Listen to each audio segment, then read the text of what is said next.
Let's secure your Bibles even now.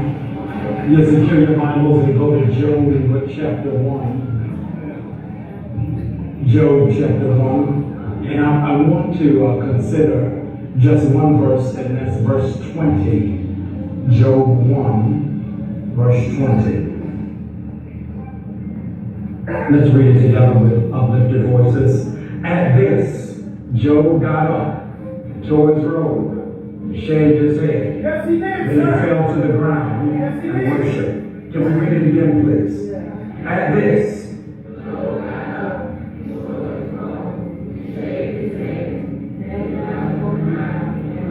One last time. At this.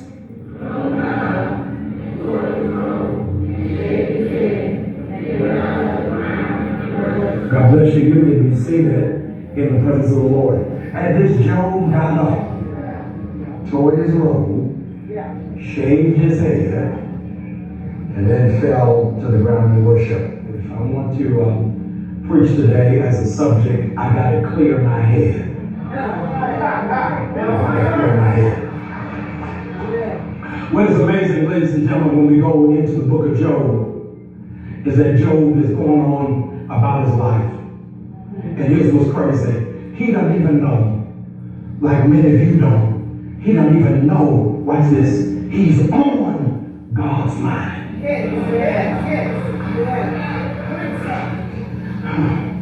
That God is thinking about him. And I'm here for somebody who needs to know, even in this moment, that even when other folk not thinking about you, you are on God's mind. You're on God's mind, and right now, God is thinking of a way to bless you because he knows you're not qualified. He's thinking of a way on how he can get something done for you because watch this, you almost threw off the plan because of your disobedience. He's thinking of a way of how he can get some strategic people out of your space because there's some people who he's got to connect to you. There is a job he's got on your mind. There's a place he wants for you to live. There's a level of anointing he wants you to occupy. You are on the mind of God. And the only way he can expose you is he satisfying an accessory to the crime. So here's Satan going up and down, to and fro, thinking, who can I devour? And Satan has no mind of his own. Satan does not have the capacity for original thought. So he's going up and down, trying to find nobody and can't think of nobody on his mind. So God says, I got somebody. I've been thinking about him all day. Have you considered my servant Job? You are upset and confused and confound the enemy. Every time you are under attack, before you cry and get stressed out, you ought to say to yourself, he's thinking about me.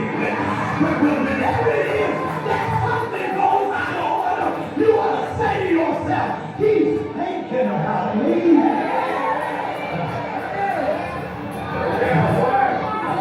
I want you to write this down. Please, if you don't write nothing else down, then I give you to write this down. When God gave this to me, watch this. I'm going to jump out of my own skin. This is what God said to me.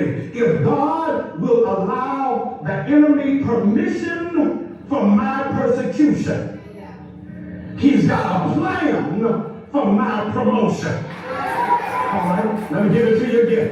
If God will give the enemy permission for my persecution, he's got a plan for my promotion. All right, let me see if I can help somebody. Repeat after me. If God will give the enemy permission for my persecution, he's got a plan for my promotion. Now, everybody can't shout. The only people I want to rejoice are those who've been persecuted. If you've been persecuted, I need to remind God, you must have a plan for my promotion.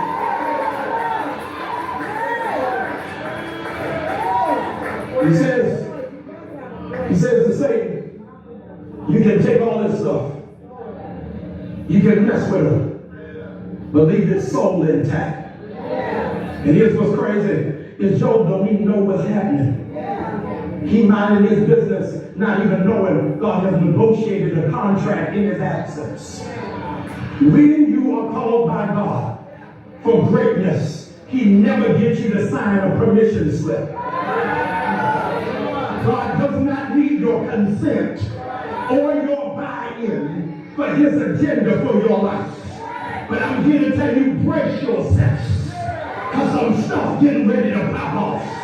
If without warning people start acting shady, if without warning bills start coming in the mail, if without warning folks start scandalizing your name, brace yourself. That means in the next couple of chapters, God getting ready to do something for me, but he needed an opportunity. He's out there minding his business, washing the car. And while Joe was outside washing the car, the FedEx truck shows up. FedEx truck shows up with a message, you got to sign for this. You just lost your house. Lord, what you mean I just lost my house? Said, I better go sit down. And as soon as he signs for it, a UPS truck shows up. Says, you got to sign for this. You just lost all your crops. Oh, y'all. As soon as that moves off, ladies and gentlemen, KLM truck shows up. And the KLM truck says, you got to sign for this. All of your stocks have just gone down. And he's sitting there on his front porch, getting ready to lose his mind. And then another messenger comes on the carrier service and says, you got to sign for this. You just lost all of your sons and daughters. They were in a house in Oklahoma and a terminal bank, and the house flattened, and all of your children are lost. I would do better.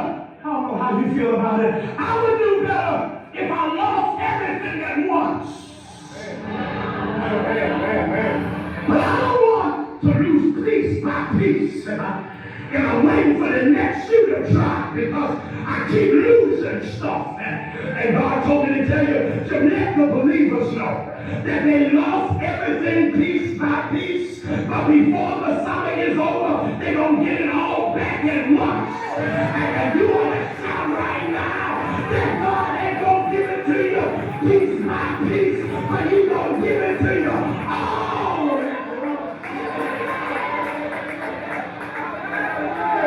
Be seated. I got to show you something. Be seated. This is where it help you. So, Job goes from his car to sitting on the front porch. And while he's sitting on the front porch, watch this, messengers come. And the messengers come, say, you done lost your house. Another messenger comes. Watch this. Says you done lost your house. Another messenger comes. Says you done lost your stock options. Another messenger comes. Watch this. And says you've lost your children. I'm in Job chapter 1, verse number 20. Watch this. At this, Job got up. All right. So watch this. For the first last 10 verses, Job been losing stuff.